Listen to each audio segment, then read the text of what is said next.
Welcome to Pindar Poetry. We hope you learned something new.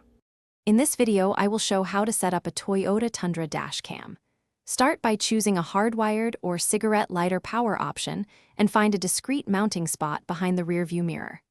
Clean the windshield and test camera angle before final mounting.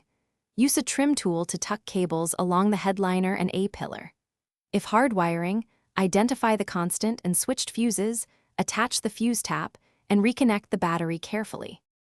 Place the dash cam so it records the road without blocking sight lines. Clean the glass with alcohol, peel the adhesive backing, and press the mount onto the windshield for a secure hold. Before finalizing, power the unit and check the field of view to ensure license plates and lanes are captured. Tighten any adjustable joints and verify the camera remains stable over bumps and during daily driving. For a clean install, choose hardwiring to the fuse box or use the 12V plug for a simple setup. When hardwiring, identify constant and switch power fuses and use a proper fuse tap for safety. Route cables along the headliner and down the A-pillar, tucking them behind trim pieces and securing with zip ties.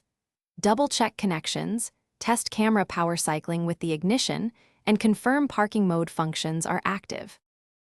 Thanks for watching. Consider subscribing if we helped you.